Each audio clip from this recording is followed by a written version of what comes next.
Buenos días. El día de hoy nos acompaña con nosotros el licenciado en Derecho y maestro en Impuestos, Marco Agustín Ramírez Rodríguez, quien es experto pues, en temas de índole fiscal.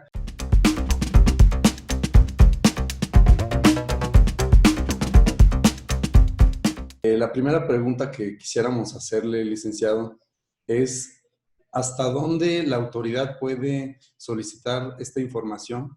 Porque entendemos que lo que está solicitando es prácticamente que todas las personas morales, estas que están en el artículo 7 de la Ley del Impuesto sobre la Renta, que están contempladas también las de la Ley General de Sociedades Mercantiles, las civiles, asociaciones civiles, clubes deportivos, clubes de enseñanza, bueno, pues todas las asociaciones, incluso las asociaciones en participación.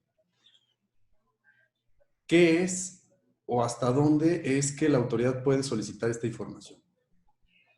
Sí, ¿qué tal, Oscar? Pues sí, tal cual como lo establece el Código Fiscal de la Federación en los artículos 26 y 27, principalmente, establecen primero que la obligación es respecto de socios y accionistas. Ajá.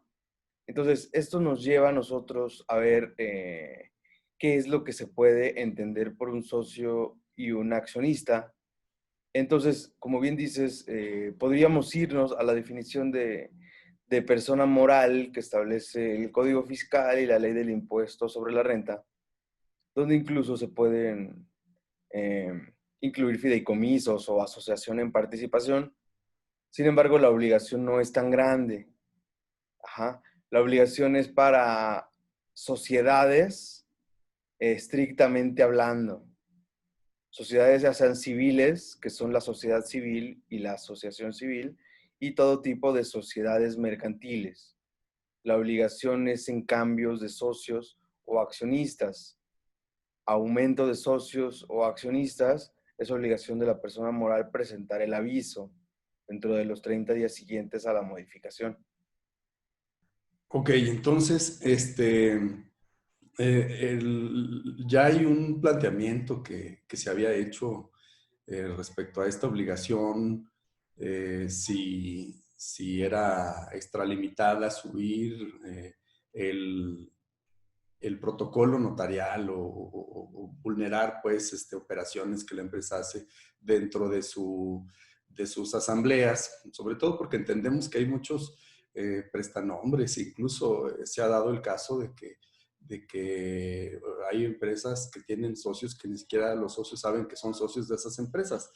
Eh, yo creo que esto es pues lo menos, ¿no? Pero esta obligación, como dices, eh, debemos entender si existe algo que en general las empresas puedan hacer para no verse afectadas por las disposiciones que luego toman las autoridades fiscales, no las propias regulación o las leyes, creo que no, creo que el tema es las acciones de quienes ejecutan las leyes.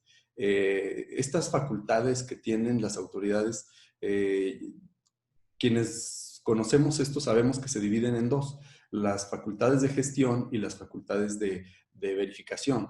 Dentro de las facultades de gestión sabemos que para este año 2020 se le han dotado a las autoridades de pues, herramientas para que ellos puedan incluso por incumplimiento sancionar con suspender sellos digitales o alguna incluso ejercer alguna acción de verificación a través del buzón tributario, una revisión electrónica para el cumplimiento de esta obligación. Aquí el tema es ¿qué es lo que se tiene que hacer para evitar ser sancionado o incluso que le puedan suspender sus sellos digitales y si esto puede pasar. Sí, mira, eh, primero, dentro de las facultades que dices de la autoridad, tal vez podríamos agregar una tercera que son las sanciones, ¿no? Entonces, es todo un círculo que va a causarte posibles afectaciones en caso de incumplimiento.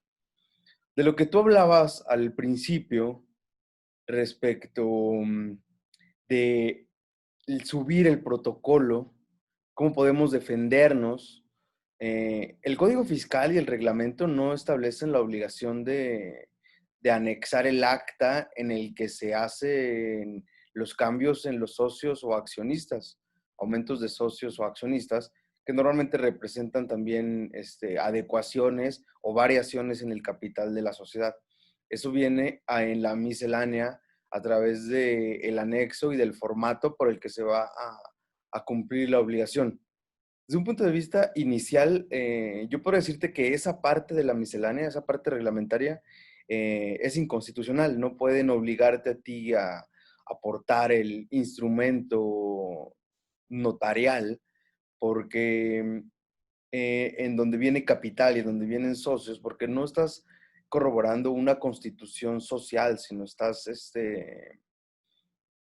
haciendo modificaciones internas que te afectan en tu intimidad y en tus datos confidenciales corporativos. Sin embargo, pues como se han estado moviendo las autoridades y el Poder Judicial Federal, es posible que pues se nieguen amparos por inconstitucionalidad y violación al derecho a la intimidad, porque lo que se va a estar avisando al SAT son cambios socios o accionistas que se protocolicen. Por ahí podríamos tal vez excluir cambios entre accionistas que afecten solo al capital en la parte variable o simple traslado de acciones que no impliquen una asamblea, que no impliquen una protocolización. Pero todo lo demás, que son asambleas que tienen que protocolizarse, incluso tienen que mandarse a registro, pues ya son una parte de actos públicos, ¿no? Entonces, pues por ahí es complicado lograr una declaración de inconstitucionalidad. En cuanto a los efectos, sí, claro que pueden cancelarte sellos digitales, porque con la reforma se establece que no solo te podrán imponer las multas por no presentar avisos, es una obligación de presentar un aviso, sino que adicionalmente con la multa, cuando tú incumplas tu obligación de presentar un aviso en tiempo y forma, no nada más en tiempo, sino si no adjunta los documentos que te solicita la autoridad, tiene facultades para cancelarte sellos, ¿no? Entonces, por ahí también la parte de estar cerrando quiénes son los socios de las empresas, estar ligando empresas que trabajan con los mismos socios, que hacen constituciones de sociedades y luego hacen cambios de socios. Todo ese tipo de comportamientos, pues la autoridad ya va a estar incluso teniendo bases para actos que siempre hemos considerado que son de prefiscalización, ¿no? Estar relacionando, estar investigando, para tener cada vez más cerrado el tema de recaudación y fiscalización. Sí, y yo creo que algo común es que más el temor, ¿no? El temor de ser sancionado o de tener una represalia como empresario a hacer las cosas bien, porque es común que no todos conozcan las obligaciones desde la Constitución, porque este tema de tener un libro de cambios en las acciones, pues es un tema de incluso de obligación que está establecido en la Ley General de Sociedades Mercantiles y que como consecuencia lo sustrae el Código Fiscal de la Federación cuando en el artículo 28 pues menciona que una de las partes que integran la contabilidad pues son los libros de accionistas.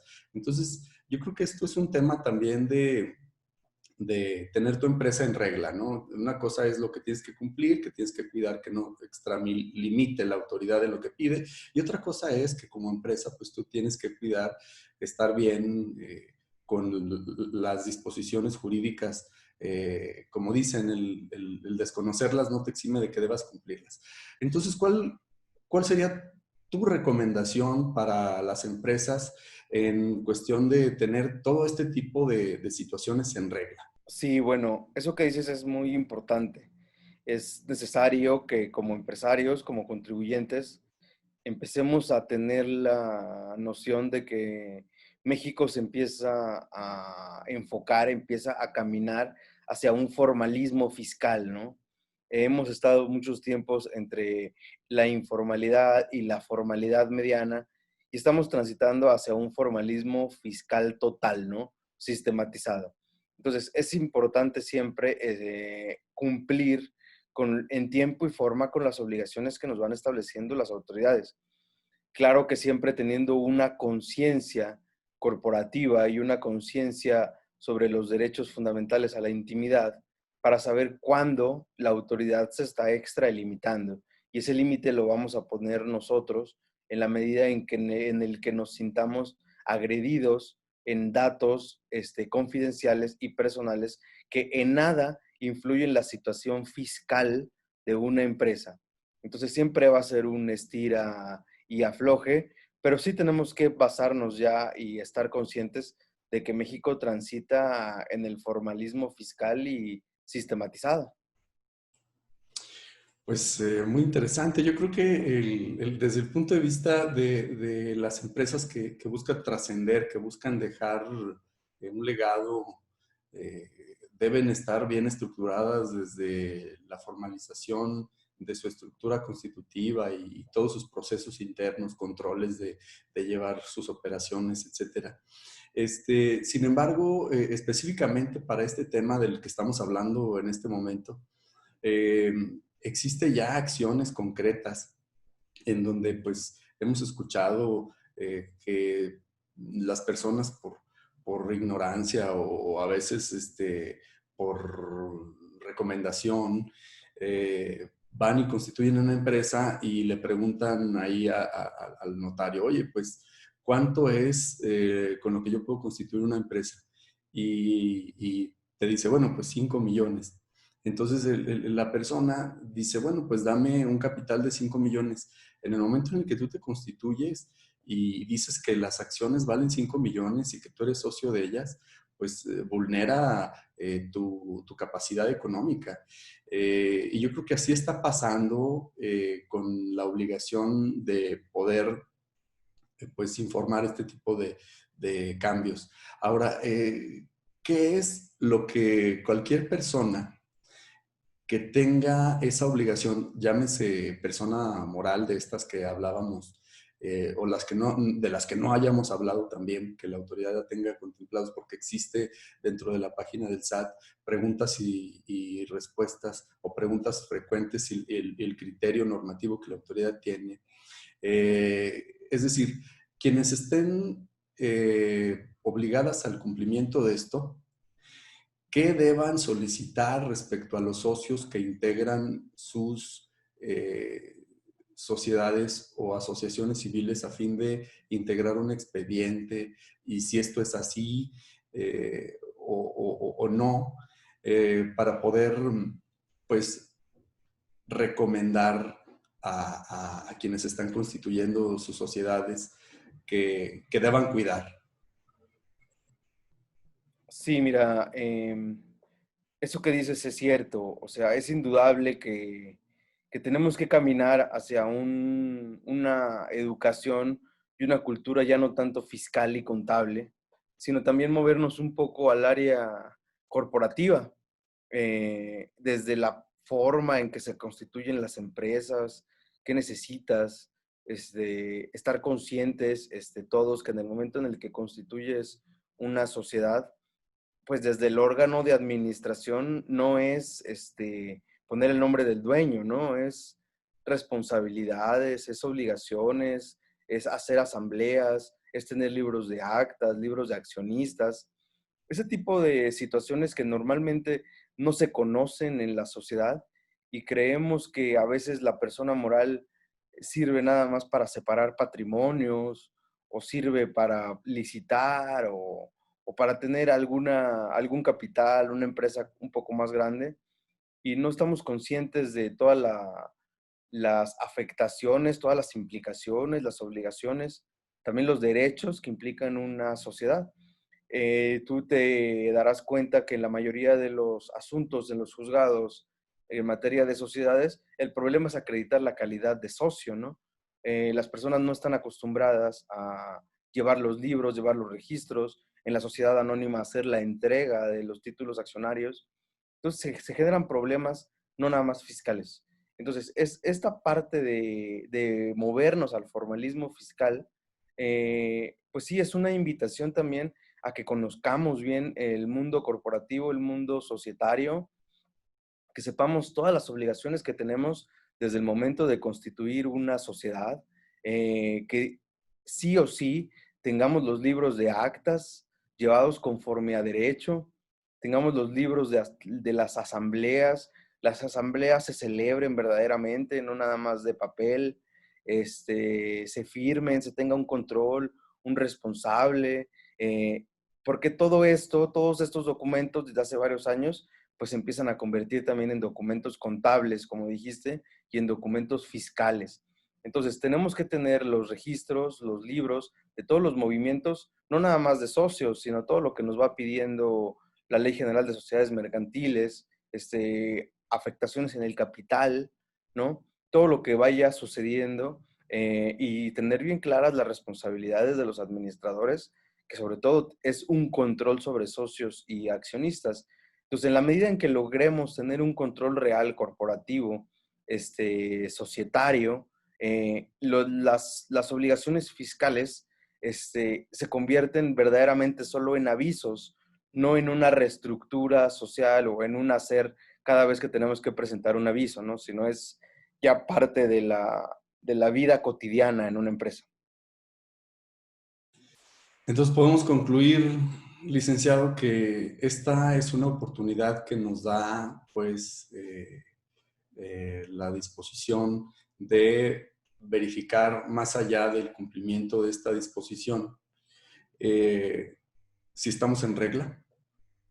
Claro que sí, claro, es una oportunidad también para verificarte tú como sociedad, quiénes son tus verdaderos socios, quiénes son tus verdaderos accionistas, cómo has estado trabajando, porque a veces tú crees que tienes ciertos socios y que eres el dueño de una empresa y resulta que legalmente o jurídicamente no lo eres, o incluso a veces ni socio eres, ni de la participación del capital que pretendes.